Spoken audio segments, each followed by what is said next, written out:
which is connected to 5. The 5 pin is used for control. 6 is the threshold. Okay, so this trigger voltage, threshold and control are basically the voltages that we can adjust, or we can change these voltages by using an external supply. Okay, so plus VCC, it is basically how much voltage is required to make this chip function. So usually it is from 5 volt to 15 volt, in that range it can withstand. So if we apply a voltage greater than 15 voltage, this IC chip means due to overheating of its components will get bad, and it cannot withstand a voltage higher than 15 volt, and less than 5 volt or 4 volt it will not function properly. Okay, so that is this plus VCC. And this trigger, threshold and control, we can adjust some external voltages that we can apply. Again, that will come in the range of this VCC only, not much higher and not much lower. It should be in this 0 to 15 volt range only. Okay, and output we take from 3. So from 3 we will get either a high output or a low output. Again, it is a 2 states only, or it is basically we will be getting a waveform. We want to generate a waveform like this, right? So the output, if the output is high, that is, it is in the state, this is a high state and this is a low state. So that is the output that we take from 3.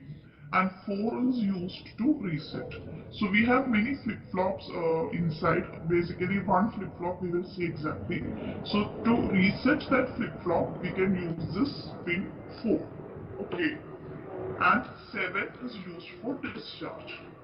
So this 7 pin, it can be connected to a capacitor, and once during some operation of the IC chip, the capacitor gets charged completely, and if we have to discharge, you can connect this 7 pins through a capacitor to a ground. Okay, so these are basically the 8 pins and how it should be connected in the IC 555.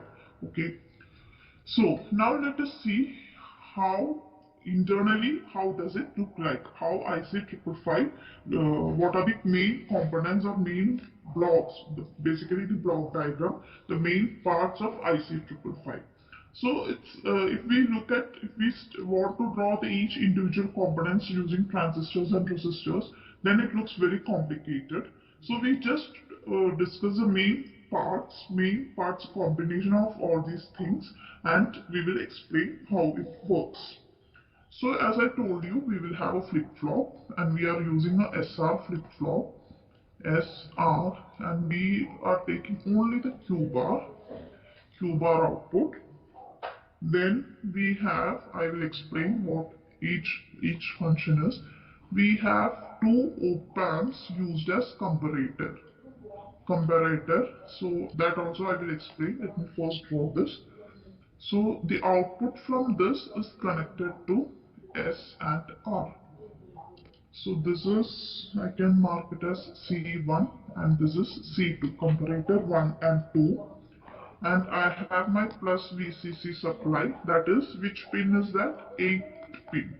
The pin number 8, that is divided into 3 resistors, that is, I have a voltage divider network here.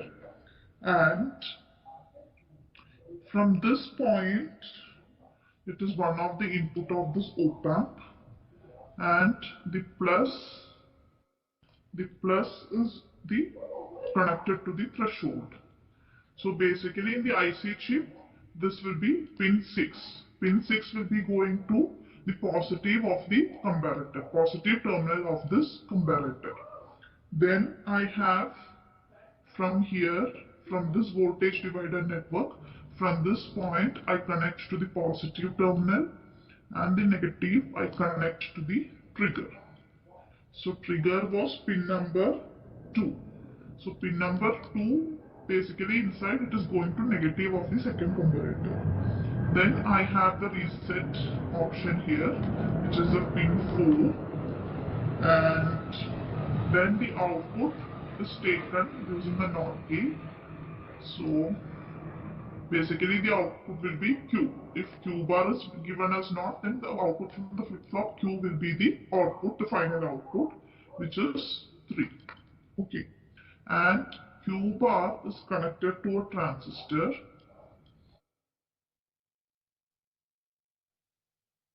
This transistor is grounded, and this transistor acts as the discharge. So basically I have my discharge terminal here, discharge, and basically I have a capacitor connected to plus VCC. So this is how it looks like. So the main part is, of course, the voltage part, how the voltage is divided in this voltage divider network. Then these two comparators, how it functions, we should know, and this flip-flop, because the output from the comparator is the input to the flip-flop. Okay, let us see one by one. So if I have a plus VCC volt, or I just denote it as V, a V voltage has been supplied to 3 resistors. And these 3 resistors are in series, and all these resistors are equal. So I denote the resistance as R of each resistor, that they all are equal resistors. So we know now I have to find the voltage across each resistor, or specifically what is the voltage at this point and voltage at this point. So you know V is equal to IR using the basic Ohm's law. So a current I flows through these 3 resistors. Okay, so that current, since the resistors are equal, I will be equal to VCC by 3R. Okay, resistors are connected in series, so the total resistance will be 3R. So the current across each resistor will be VCC by 3R, or to remove the complication, it will be V by 3R. Now I want to find the voltage V1 and V2, or the voltage drop here. So if I have to I have to find out what is the voltage here. That means I am measuring the voltage across these 2 resistors, right? This is my ground. So if I put the knobs of my voltmeter, one will be in the ground and the other knob will be held here to see the voltage at this point. So that means that voltage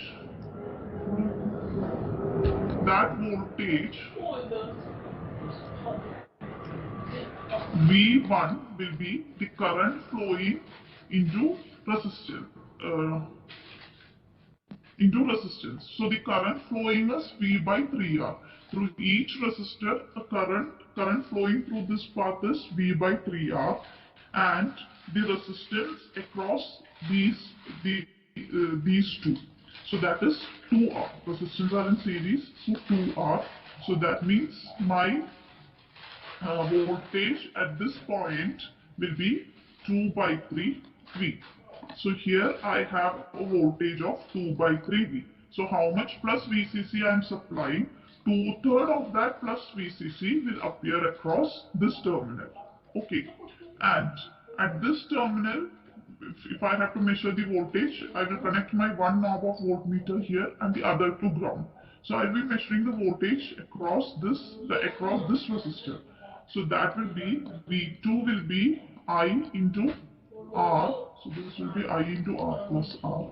So I into R, that is V by 3R. Current flowing is V by 3R into R. That is 1 by 3V. So 1/3 of my supply voltage plus VCC will appear here.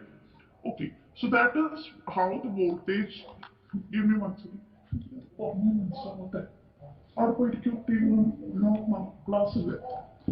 Yes. So the supply voltage plus VCC I connect through a voltage divider network through 3 resistors, such a way that 2/3 of the voltage appears at the